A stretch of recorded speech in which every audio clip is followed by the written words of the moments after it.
Okay, let's start the lecture student. तो आज हम कुछ न्यूमेरिकल प्रॉब्लम स्टार्ट करने वाले हैं, केवल और केवल न्यूमेरिकल प्रॉब्लम।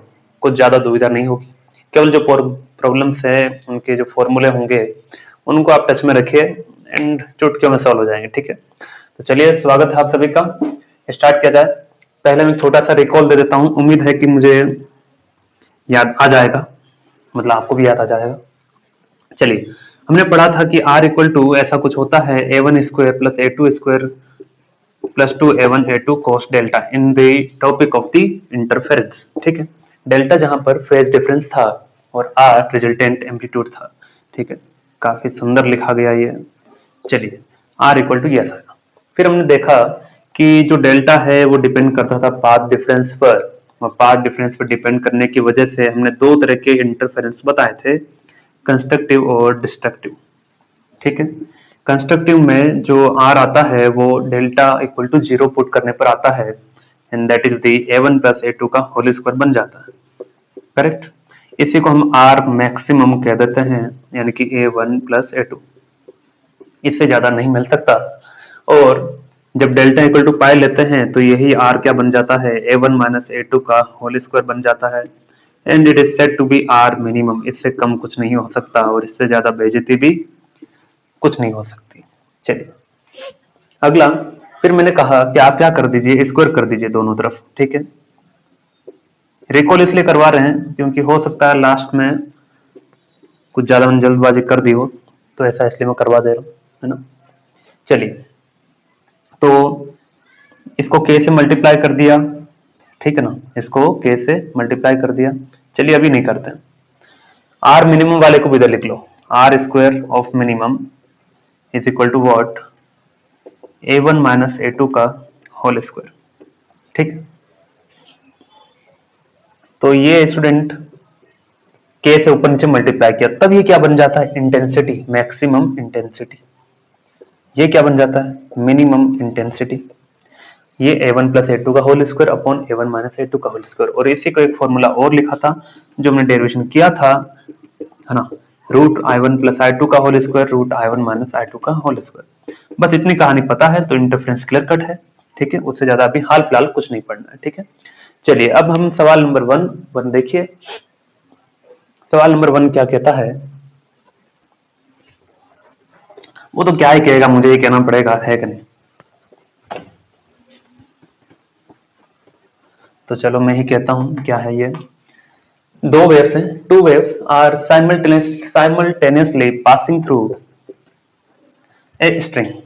ठीक है, दो वेव है, एक ही स्ट्रिंग से एक साथ चल रही है, और इक्वेशन दिया है वेव का, पहला वेव और दूसरा वेव। पहले वेव का दिया है y1 is equal to a1 के x माइनस वी टी, और दूसरा दिया है y2 is equal to a2 के x minus we T plus x not, ऐसा कुछ दिया है। ओके, k का वैल्यू दिया है, k का वैल्यू दिया है तो we will use it 6.2 centimetre inverse.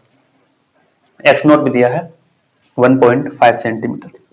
क्या बात है, इतनी सारी चीजें दी है ना। एम्पलीट्यूड भी दिया है a1 और a2 का, a1 and a2 is also given 5 millimeter and a2 is also given 4 millimeter. Find the phase difference, तो फेज डिफरेंस यानी कि डेल्टा फाई हमें फाइंड करना है। Okay, and the amplitude of the resulting amplitude of the resulting wave. अच्छा, तो वो भी देखेंगे क्या है, तो मैं ये मिटा दे रहा हूं, इसलिए इतना डाटा मैंने उधर लिखा। ठीक है, उम्मीद है आपने लिख लिया होगा। और बहुत से सवाल तो करवाए जाते हैं लेकिन आप लोग करते नहीं है शायद, ऐसा मुझे लगता है ना। तो सवाल को करना है, आपको नोट्स में लिखना है। जब भी मैं कहता हूं कि नोट्स बना के आपको सबमिट करना, डेट मीन्स क्या, कि आपको पूरे जो न्यूमेरिकल हैं वो भी अटेंड करने और लिखने भी अपने नोट्स में, है ना। ऐसा ना हो कि मेरे लिए है, ये आपके लिए नोट्स और न्यूमेरिकल भी। चलिए, सबसे पहली बात कि फेज डिफरेंस फाइंड करना है तो मैं k को पहले तो अंदर मल्टीप्लाई करता हूं, फिर हम बाकी की चर्चा करेंगे।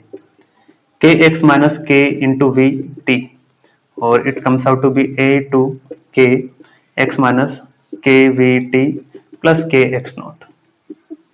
kVt केवीटी, देखो केवीटी आ गया है ना। चलिए खूब है केवीटी अपने। इसमें क्या है कि अच्छा साइन था क्या, मैंने आधा अधूरा लिख दिया लगता है। साइन होना चाहिए, चलिए देख लेते हैं। साइन वाला फंक्शन होना चाहिए।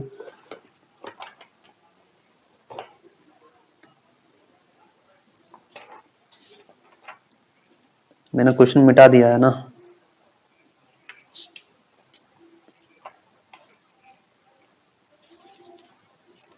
ये है स्टूडेंट, साइन था वहां पर। अच्छा साइन था, ये साइन है। साइन मतलब साइन फंक्शन है। तभी मैं सोचूं भाई ये केवल सुना सुना सा लग रहा बिना साइन के इक्वेशन,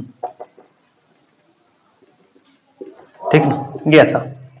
चलिए तो यहां पर भी क्या जाएगा, इट्स साइन, और ये भी आ जाएगा स्टूडेंट ए टू साइन के X minus K V T plus K X not. Sign के ब्रैकेट में जो पूरा है वो क्या है, फेज है। लेट से ये पूरा फाई वन है, ये भी पूरा क्या है, फेज है फाई टू। ठीक है, पहली वेव का फेज, ये दूसरी, और ये क्या है, इनिशियल फेज होता है। That thing we know, okay. तो डेल्टा फाई अगर मुझे फाइंड करना है, so it's very simple, phi two minus phi one. Phi two यानी कि K X minus K V T plus K X naught minus K X minus K V T. ठीक है, minus open कर देते हैं, K V T plus K X naught minus K X plus का K V T. कौन कौन खत्म हो जाएगा, ये क्या बच गया, के एक्स नॉट। यानी कि फेज डिफरेंस कितना है, phase difference it comes out to be K multiplied by X naught. K का वैल्यू दिया है, that is the wave number, X naught दिया है 1.5, तो मल्टीप्लाइड 6.28 इंटू 1.5। ठीक है, कितना आ जाएगा, जो भी आएगा that will be your answer. ठीक है, तो ये जो भी आएगा वो रेडियन में आएगा, है ना, तो आप सॉल्व कर लेना। चलिए अब इसके बाद हम बढ़ते हैं कि इसने पूछा था रिजल्टिंग एम्पलीट्यूड क्या होगा। तो रिजल्टिंग एम्पलीट्यूड क्या होगा उसे पता करने के लिए ऐसा कर लेते हैं कि पहले तो फेज डिफरेंस पता करना ही पड़ेगा। तो चलो देखें, तो ये क्या आ जाएगा, देखो इसे ऐसा लिख दें 3.14 इंटू टू इंटू 1.5, ये वापस क्या देगा 6.28। ऐसा क्यों किया, क्योंकि मुझे एंगल के फॉर्म में उसे रिप्रेजेंट करना है, यानी कि रेडियन के टर्म्स में, तो मैं पाई लाने की कोशिश कर रहा हूं। तो ये क्या है 3.14 मतलब पाई है, pi into two 2 pi multiplied by 1.5, तो 2 इंटू 1.5 कितना हो गया 3 पाई। यानी कि दोनों के बीच में फेज डिफरेंस कितना है 3 पाई का, तो फेज डिफरेंस आया 3 पाई का। किन दोनों के बीच में, वेव, दोनों वेव्स के बीच में। ठीक है, तो यहां से हमें यह पता चलता है कि दोनों वेव के बीच में जो फेज डिफरेंस है वो 3 पाई है। अब कहानी कंस्ट्रक्टिव और डिस्ट्रक्टिव इंटरफेरेंस की। कंस्ट्रक्टिव इंटरफेरेंस कहता है कि अगर किन्हीं भी दो वेव के बीच का फेज डिफरेंस 0, 2 पाई, 4 पाई, 6 पाई, 8 पाई हो, यानी कि इवन मल्टीपल है, यानी कि दो या दो का मल्टीपल है, तो होता है कंस्ट्रक्टिव। अगर ऑड मल्टीपल है तो ऑड मल्टीपल है ये, यानी कि कैसा इंटरफेरेंस होगा ये देगा आपको डिस्ट्रक्टिव इंटरफेरेंस। ठीक है, और डिस्ट्रक्टिव इंटरफेरेंस का मतलब क्या है, इसका मतलब होता है कि एम्पलीट्यूड जो होगा R equal to A one minus A two होता है, या फिर A two minus A one, जो भी लिखना चाहें, we will take the amplitude. ठीक है, मैग्नीट्यूड ले लेंगे उसका कि माइनस है प्लस, ओके। तो ए वन का वैल्यू कितना 5 मिलीमीटर माइनस ये 4 मिलीमीटर, ये देखो ए टू 4 मिलीमीटर, कितना आ जाएगा 1 मिलीमीटर। यानी कि जब ये दोनों वेव एक साथ चल रही थी तो एक दूसरे के ऑपोजिट नेचर की थी, इसी वजह से एक का +5 था, दूसरे का -4 था, 5 माइनस 4 1 हो गया, दैट्स इट। ठीक है, लिख लीजिए आराम से। फिर अगला सवाल करते हैं।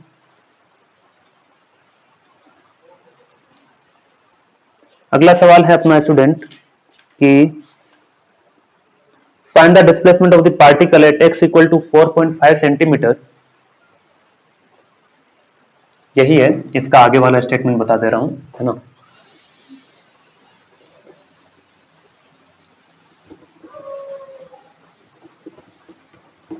आज आपका सुपर पोजिशन और इंटरफेरेंस से रिलेटेड काफी जो डाउट है वो क्लियर कट हो जाएगा कुछ हद तक, है ना, कुछ हद तक ही हो पाएगा। और उससे ज्यादा डाउट रहा तो हम करेंगे और क्वेश्चन, है ना। चलिए, find the displacement of the particle, find the displacement of the particle, वही लिख दें क्या? चलो यही लिख देता हूं, particle at x equal to 4.5 centimetre, है ना, 4.5 centimetre, and at time t equal to 5 millisecond, 5 millisecond, millisecond, okay. चलिए इतना ही है। तो दो वेव है passing through a region, camera check करता हूं, बढ़ लीजिए सवाल, सही है, कैमरा दौड़ रहा भी आज। Two waves passing through a region are represented by this, है ना, पहली वेव, ये दूसरी वेव, ओके। इसने कहा कि find the displacement of the particle at x equal to 4.5 centimetre, इसे y1 कह देते हैं, लेट्स से y2, है ना। चलिए, तो x इक्वल टू इतना और टाइम t इक्वल टू इतना। तो देखो ऐसा है कि कोई वेव है, वो चल रही है, तुम्हें पता है वो फंक्शन होगी x और टाइम दोनों का, ठीक है। मान लेते इधर चल रही है, तो इसने कहा कि चलते चलते चलते चलते यहां मान लो वो x इक्वल टू 5 सेंटीमीटर पर, सॉरी 4.5 सेंटीमीटर पर जब पहुंची, तब उसका आपको डिस्प्लेसमेंट बताना है। कब? जब टाइम कितना है, 5 मिली सेकेंड, ठीक है, इस तरह से। तो हम क्या करेंगे, जस्ट सिंपली पुट कर देना और निकाल लेना, है ना। चलिए, तो देखें y1 क्या है, 1 सेंटीमीटर है, ये ब्रैकेट में लिखा है यूनिट, 1 सेंटीमीटर साइन, फिर है ये 3.14 centimetre inverse x minus 157 second inverse ये टाइम, ठीक है। तो 1 ये साइन 3.14 x माइनस 157 t, ठीक, ओके। अब इसने x इक्वल टू क्या पुट कर देना है, 4.5 centimetre, time t equal to कितना रख देना है, 5 इंटू 10 की power minus 3 second. Now find the y1, क्या आ जाएगा, ये आ जाएगा 1 तो 1 ही है, कोई पहाड़ नहीं तोड़ पाएगा ये, 3.14 इंटू एक्स है 4.5, ओके, और माइनस 157 इंटू 5 इंटू 10 की पावर माइनस 3, ठीक। चलिए, अब मैं इसे क्या लिख सकता हूँ, इसे पाई लिख दें, आसानी से सोल्व हो जाएगा, बिल्कुल होगा, है ना। साइन पाई, ये पॉइंट हटाया, क्या आ जाएगा, 15 3 जा 45, या किससे कट जाएगा, डायरेक्ट काट दो, 5 9 जा 45, 5 2 जा 10, है ना। तो 9 पाई बाय 2 कितना, 9 पाई बाय 2 माइनस, ये आ जाएगा आपका कितना आ जाएगा, 157 इंटू 5 इंटू 10 की पावर माइनस 3, ये 10 की पावर 3 आ जाएगा नीचे, माइनस 3 को नीचे लाए, इसे ऐसा लिख दें, 10 की पावर 1 2 3, ठीक है, 0.157 आ जाएगा, ये 0.157 आएगा। फिर हम क्या करेंगे, इसको सोल्व करेंगे, ठीक है, जो भी आएगा यहाँ पर इसे सोल्व करना है, अरे जो भी आएगा, ठीक है ना, ऐसा। तो यहां से मैं बताता हूं कितना आएगा, कैलकुलेशन करने के बाद it's comes out to be 4.5 4.5 pi, तो ये तो सही था, ये आएगा स्टूडेंट आपका पाई बाय 4 आएगा, कितना आएगा, पाई बाय 4, जी हाँ, ये पाई बाय 4 आएगा। चाहो तो इसे मल्टीप्लाई कर लो, कितना आ जाएगा, 157 इंटू 5, 5 7 जा 35 हो गया, 3 बचेगा, है ना, 25 ये 28 हो गया, और ये 7, सही है। चलिए, अब ये क्या जाएगा, ये आ जाएगा 785.1000 होगा ना। चलिए 1000 हटाएंगे तो क्या आ जाएगा, 0.785, ठीक है। पाई का वैल्यू क्या होता है, 3.14 होता है, 100 लगाया।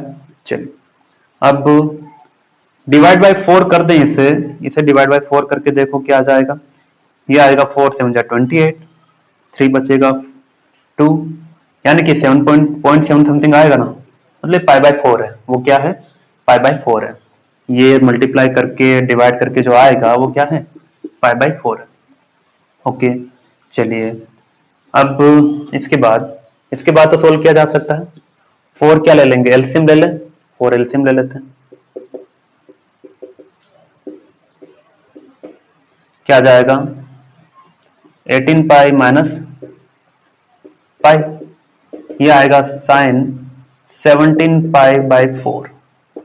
अब इसको सोल्व करना होगा। अरे रे रे रे, ये क्या कर रहे हैं अब ये करो sine pi plus pi by 4 और ये 4 पाई, ऐसा लिख सकते हैं इससे 17 पाई बाई 4 को 4 पाई प्लस पाई बाई 4, इसको एलसीएम लो, 4 4 जा 16 pi plus pi 17 pi by 4 ही आएगा। ठीक है, अब 4 पाई का मतलब क्या हो गया, देखो ये मिटा दे रहा हूं ना, ये वाला मिटा देते हैं।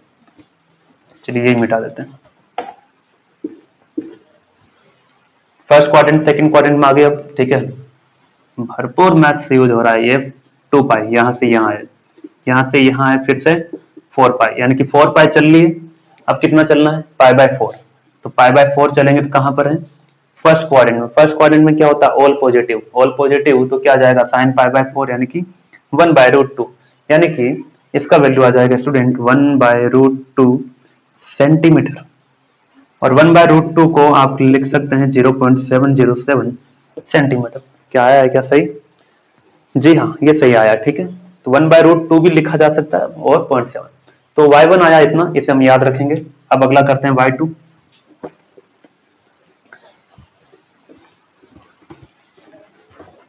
पिछले किसी लेक्चर में, फेज डिफरेंस वाले लेक्चर में मैंने कहा था कि लेक्चर थोड़ा बोरिंग हो गया, तो किसी बच्चे ने कमेंट ही कर दिया कि हाँ सर वाकई बहुत बोरिंग था, है ना।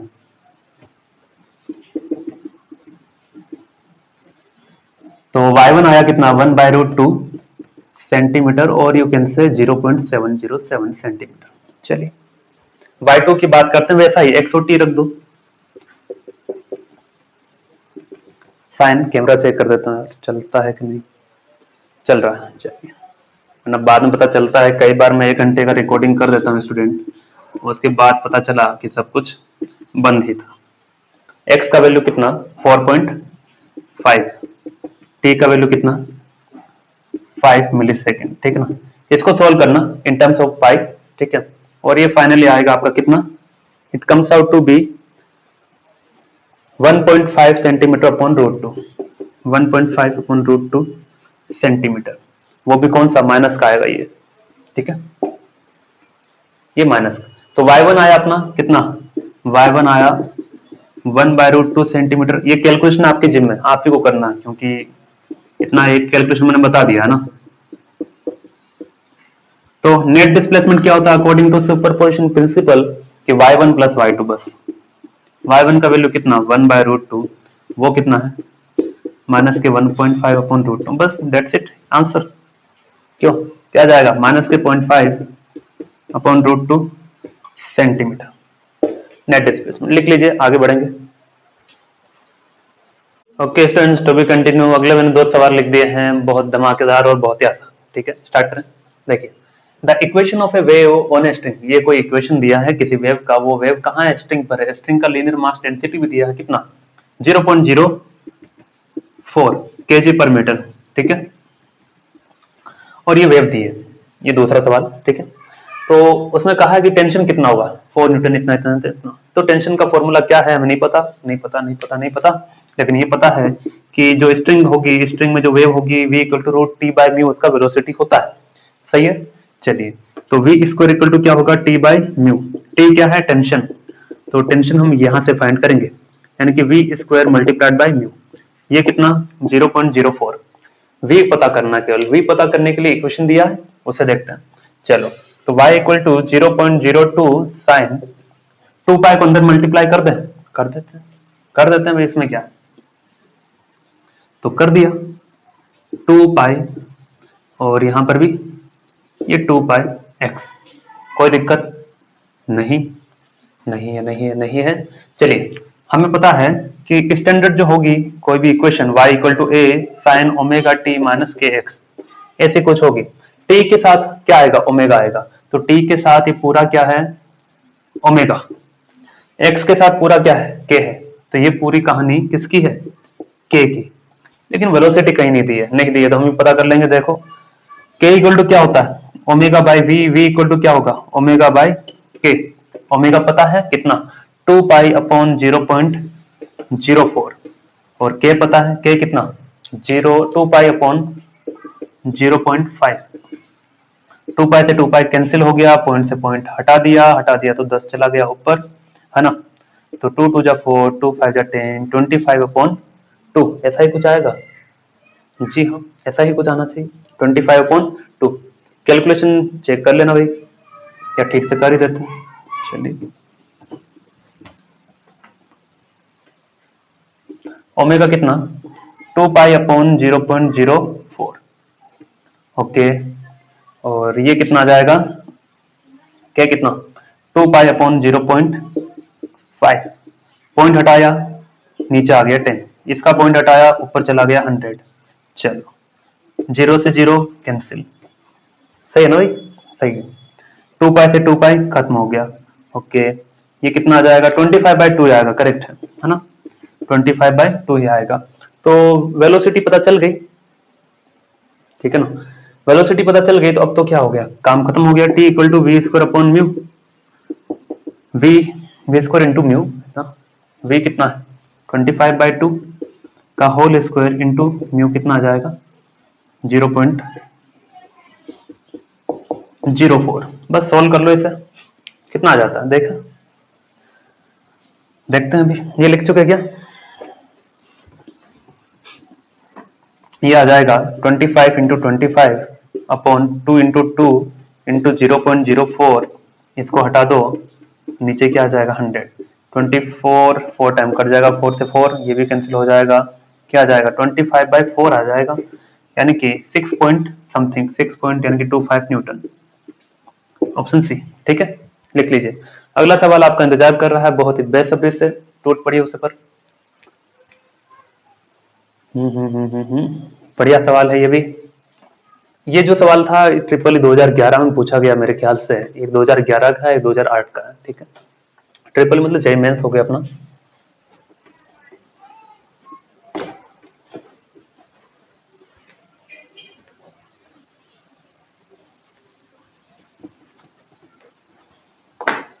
चलिए क्या है, the transverse displacement of A wave, transverse displacement दिया है of A wave on string is given bye, ऐसा ऐसा दिया है, मतलब कोई वेव है उसका डिस्प्लेसमेंट है, डिस्प्लेसमेंट का कुछ नहीं दिया। चलिए लिख लेते हैं हम भी, काफी बढ़िया इक्वेशन लग रही है, लिखने में क्या हर्ज है।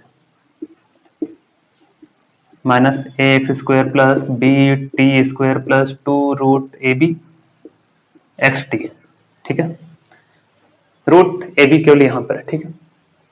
तो उसने पूछा है दिस रिप्रेजेंट, ये जो है ये वेव इक्वेशन किसको रिप्रेजेंट करती है, क्या ये ऐसी वेव को रिप्रेजेंट कर रही है कि wave moving in positive X direction with respect this, wave moving in negative X direction, मैंने लिखा नहीं, लिख लेना, wave moving in negative X direction with speed of root B by, या फिर ये स्टैंडिंग वेव क्या है, और लास्ट वाला कुछ नहीं। देखते हैं, तो हमें अगर पहले दो ऑप्शन में से चेक करना है तो we have to find the speed, ठीक है। और ये सिंगल चॉइस है, ना कि एक ही आंसर करेक्ट होगा, तो we will find the speed. तो वो फाइंड करने के लिए क्या करते हैं, सबसे पहले जो वेव का इक्वेशन है वो तो होता है, ऐसा होता है ज्यादातर, omega T plus minus K x, या फिर यहां पर भी प्लस माइनस कुछ भी आ सकता है, ठीक है। मैंने बताया था कि omega T plus K x या minus omega T minus K x, या फिर omega T minus K X minus के ओमेगा टी प्लस का के एक्स, ऐसा हो तो सेम साइन होने पर वो नेगेटिव डायरेक्शन में जाती है, ऑपोजिट साइन होने पर पॉजिटिव डायरेक्शन में जाती है। लेकिन उसके लिए जरूरी है इसी फॉर्म में होना चाहिए। अब ओमेगा और के नहीं देकर के आपको ए और बी भी दे सकता है, ठीक है, जैसा कि सवाल में है ही, क्या कि ओमेगा की जगह ए है, इसकी जगह बी है, इसकी जगह ए है, इसकी जगह बी है, इसकी जगह ए, मतलब अब आपको खुल के नहीं कह रहा है वो कि ओमेगा ही है, आपको पहचानना है, ठीक है। ऐसा भी हो सकता है, ऐसा भी हो सकता है। अगर ऐसा हो सकता है तो सेम साइन है तो नेगेटिव, ऑपोजिट साइन है तो पॉजिटिव, ठीक है। चलिए हम बात करते हैं इसमें। बेसिकली ऐसा लग रहा है कि देखो ये a का स्क्वायर होगा, ये b का स्क्वायर होगा प्लस 2ab, यानी कि a प्लस b का होल स्क्वायर जैसा कुछ दिख रहा है, दिख ही नहीं रहा, वो है भी कैसे, ये ऐसा, square root of A X plus root B T, इसका होल स्क्वायर ओपन करो, क्या ये इसका बन सकता है क्या? वापस वही चीज आती है क्या? इसका स्क्वायर क्या आ जाएगा? इसका पहले का स्क्वायर आएगा ए एक्स, सही है, ए एक्स ही आएगा, मतलब स्क्वायर रूट के अंदर किसको रखेंगे? ए को ही रखेंगे, ठीक है। तो स्क्वायर रूट के अंदर ए को रखो केवल, चलिए, तो ये आ जाएगा ए एक्स स्क्वायर, फिर दूसरे का बी टी स्क्वायर, ठीक है। फिर क्या करेंगे? Two root A X root B T, root A भी हो गया, रूट ए भी हो गया, एक्स टी हो गया, यानी कि ये चीज क्या थी? होल स्क्वायर में थी। किसमें थी? होल स्क्वायर में थी, ठीक है। मतलब ऐसा ही फॉर्म बना के देगा आपको, ऐसा नहीं कि बाय चांस बन गया, ऐसा ही देगा, यू हैव टू रिकॉग्नाइज, ठीक है। यानी कि ऐसा कुछ सिंपल लीनियर फॉर्म बनना चाहिए हमेशा, लीनियर बना दिया। अब देखिए x के साथ जो भी आता है वो हमेशा क्या होता है? k होता है अपना, और t के साथ जो आता है वो हमेशा क्या होता है? ओमेगा, वी नो दैट, ठीक है। तो के एक्स प्लस ओमेगा टी, ये ऐसा कुछ है, ये पॉजिटिव है, ये भी पॉजिटिव है, पॉजिटिव है तो ये नेगेटिव एक्स डायरेक्शन में ट्रेवल करेगा। नेगेटिव एक्स डायरेक्शन का एक ही ऑप्शन है, ऑप्शन बी, यानी कि यही आएगा, लेकिन वी हैव टू वेरीफाई, हम स्पीड फाइंड करेंगे, ठीक है। स्पीड फाइंड करना है तो के इक्वल टू क्या होता है? Omega by V, V equal to क्या आ जाएगा? ओमेगा बाय के, ओमेगा कितना? रूट बी, और के कितना? रूट ए, क्या आ जाएगा? Square root of B by A, ठीक है। तो कितना बढ़िया सवाल था, है कि नहीं? रूट बी बाई ए से नेगेटिव एक्स डायरेक्शन में जा रही है, ठीक है। चलिए लिख लीजिए इसे भी, फिर और आगे बढ़ेंगे हम। स्टूडेंट्स, और आज के अपनी अंतिम पड़ाव पर पहुंच गए हम, ठीक है, सवाल करने की ओर। पहला ये 5th नंबर, उसके बाद 6 पर आएंगे। ओके, 5th वाला क्या है कि there are two sources of the same frequency, तो दो सोर्स हैं, दोनों की फ्रीक्वेंसी क्या है? सेम है। प्रोड्यूस साउंड इंटेंसिटी, पहले की इंटेंसिटी है let's say I1 equal to I note, दूसरे की है 4 आई नोट एट पॉइंट पी, ठीक है ना। मतलब दो सोर्स कहीं रखे होंगे, और कब है? व्हेन यूज्ड सेपरेटली, तो कहीं पर पॉइंट पी है। मान लो ये सोर्स S1 है, S2 है, इसकी इंटेंसिटी P है ना, और वही P को सुनाई देती है 4 आई नोट। इसको मतलब कोई पॉइंट P पर एक को आई नोट सुनाई दे रही है, दूसरे को 4 आई नोट, दूसरे की वजह से, ठीक है।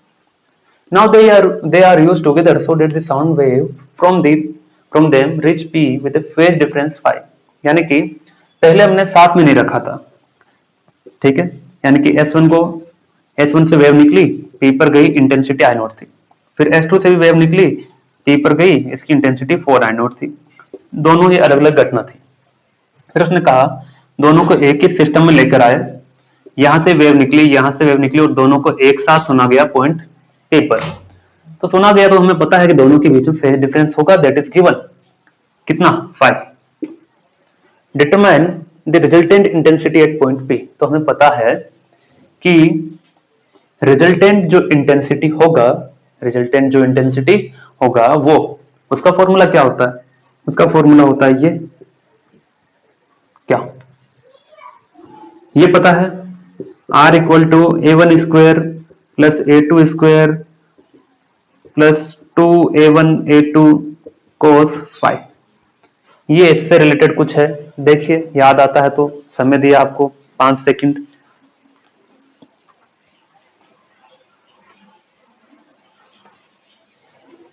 स्टूडेंट किसी को याद आया होगा, देखिए क्या याद करना है कि ये आर क्या होता है? रिजल्टेंट एम्पलीट्यूड होता है, सही है ना। इसको अगर मैं स्क्वायर कर देता हूं तो A1 square plus A2 square plus 2A1A2 cos five ऐसा कुछ मिलेगा, ठीक है। अब किसी कांस्टेंट से मल्टीप्लाई कर देते हैं, तो सीधी सी बात यह है भाई, एम्पलीट्यूड का जो स्क्वायर है that is directly proportional to intensity, is directly proportional to amplitude का स्क्वायर। ये रिजल्टेंट एम्पलीट्यूड है, उसका स्क्वायर है, तो वो क्या बन जाएगा? रिजल्टेंट इंटेंसिटी आई बन जाएगा, सही है। ये क्या बन जाएगा? I1, ये क्या बन जाएगा? I2, चलिए प्लस 2, ये स्क्वायर नहीं है तो ये क्या आ जाएगा? स्क्वायर रूट I1 आ जाएगा, है ना, ये स्क्वायर रूट I2 आ जाएगा, और साथ में cos फाइव दिखा है ना। ये देखता हूं मैं कैमरे में दिखता है कि नहीं, है दिख जाएगा, ठीक है ना। चलिए अब इसने कहा है कि इंटेंसिटी फाइंड करनी है, रिजल्टेंट, ये रिजल्टेंट इंटेंसिटी है ना। कब? जब फाई ये हो और ये हो, ठीक है। यानी कि अलग अलग फाई की वैल्यू पुट कर देनी, बस खत्म हो गया। इतना सवाल आसान था, ये तो सोचा भी नहीं था। ये लीजिए I equal to I one plus I two plus two root I one I two cos phi. तो फाइव का वैल्यू पुट कीजिए student, phi is equal to zero, और आई वन कितना, आई वन आई नोट है, I two कितना four I naught. तो एक करके दिखा देते हैं, आई वन है आई नोट, आई टू कितना four I naught plus two square root of I one I to, यानी कि आई note into four I note, cos zero कितना हो जाएगा, वन हो जाएगा, है ना, लिखने की जरूरत नहीं। तो I equal to five I naught हो गया ये, प्लस ये क्या आ जाएगा four I naught square, four बाहर आएगा, टू टू तो पहले से था, फोर बाहर आया टू बन गया, आई नोट स्क्वायर बाहर आया आई नोट बन गया, कितना हो गया नाइन आई नोट आ जाएगा, है ना। कि दोनों जब इंटरफेरेंस करेंगे एट एंगल 0 डिग्री पर, 0 रेडियन पर, तो इंटेंसिटी इतना होगा। उसी तरह से two pi by three put कीजिए, पाई पुट कीजिए, कितना आता है देख लेते हैं, है ना। तो टू पाई बाय थ्री पर ये देखो ये वैल्यू सेम रहने वाली है, तो ये तो वैल्यू सेम ही रहने वाली है, फाइव आई नोट प्लस ये चीज भी सेम ही रहने वाली है, यानी कि कितना फोर आई नोट, साथ में है cos फाइव, अभी ठीक, cos two pi by three, cos two pi by three, cos two pi by three कितना होता है ये लीजिए, ये तो 120 होता है ना, कितना होता है 120 होता है। ग्राफ देखो, जीरो से 90 डिग्री 180, ये माइनस का 1/2 होता है, कितना होता है माइनस का 1/2, माइनस का 1/2, टू से टू कट गया, फोर माइनस माइनस यहाँ मल्टीप्लाई होगा, five minus two it's three I note. Calculation mistake हो तो बता देना मुझे कमेंट करके, ठीक है। चलिए तीसरा फाइव कितना था, फाइव था आपका पाई, कर लोगे अब तो क्या है cos फाइव माइनस वन होता है, it comes out to be I naught, ठीक है। चलिए अगला सवाल मैंने लिखा हुआ है विद्यार्थी, उस अगले सवाल में आपको ऑप्शन भी देने वाला हूँ। जी हाँ सही सुना आपने, ऑप्शन मिलेंगे धुआंधार। तो ऑप्शन लीजिए और सवाल कीजिए। पहला ऑप्शन, सवाल पढ़ लीजिए, लिख लीजिए आप, है ना, मैं ऑप्शन लिख दे रहा हूँ। Option A, option B, option C और ये ऑप्शन डी, ये लीजिए चार ऑप्शन दे दिए।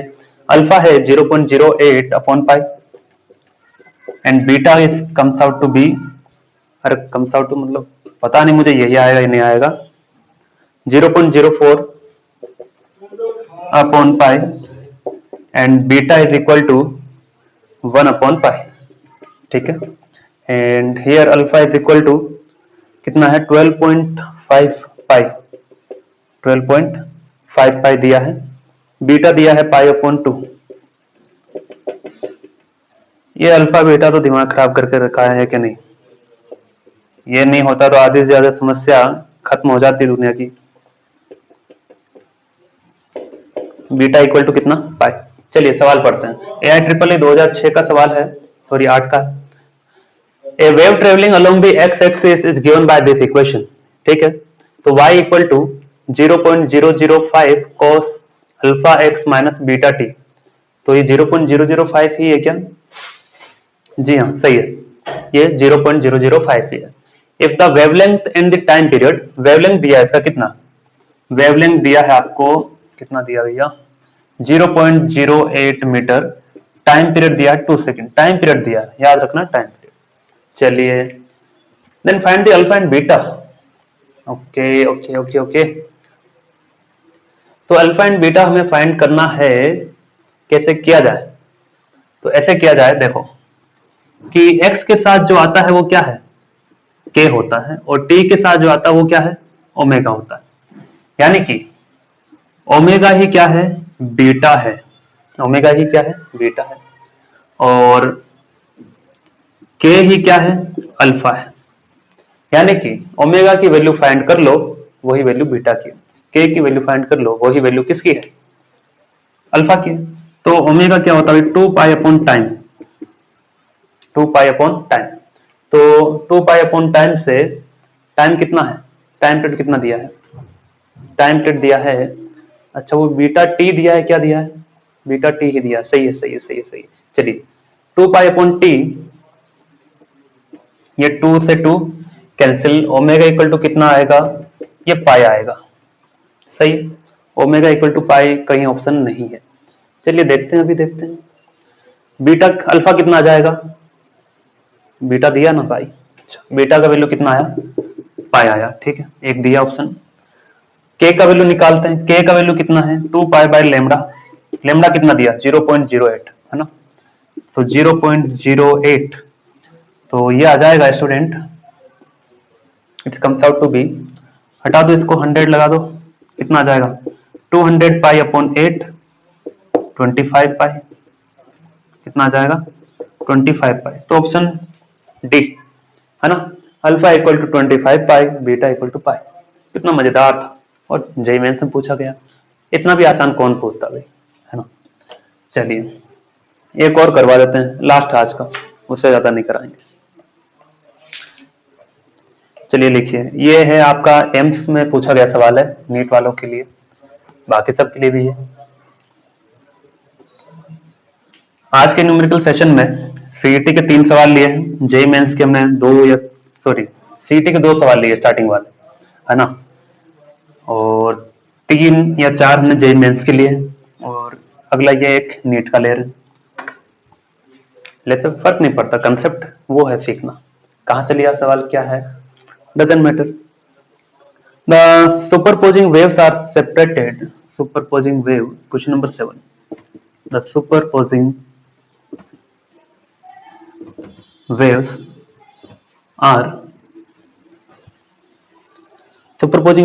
are represented by the following equation,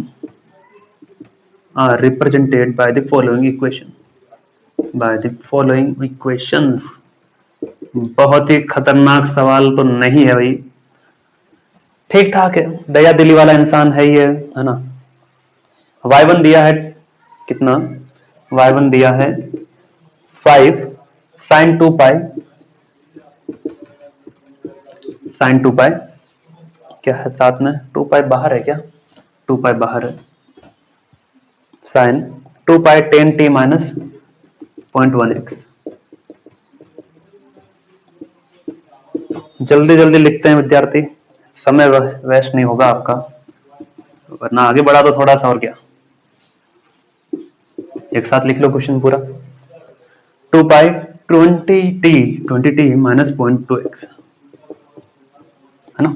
चलिए पूछा क्या है, find the ratio of the intensities, ratio of I max upon I minimum, ये ऑप्शन दिया है, ऑप्शन क्या क्या है 19416, 19416, 19416। चलिए I max upon I minimum, तो हमें पता है कि I max upon I minimum is something is equal to a1 plus a2 का होल स्क्वायर, अगर आपको याद हो एम्पलीट्यूड वाला इंटरफेरेंस का लेक्चर, ऐसा लिख सकते हैं, याद आया क्या, a1 a2 क्या है, एम्पलीट्यूड है। चलिए a1 a2 एम्पलीट्यूड है, तो ये रहा a1 और ये रहा a2, बस कहानी खत्म हो गई। तो 5 प्लस 10 का होल स्क्वायर, 5 माइनस 10 का होल स्क्वायर, 15 का स्क्वायर अपॉन 5 का स्क्वायर, कितना आ जाएगा 15 इंटू 15,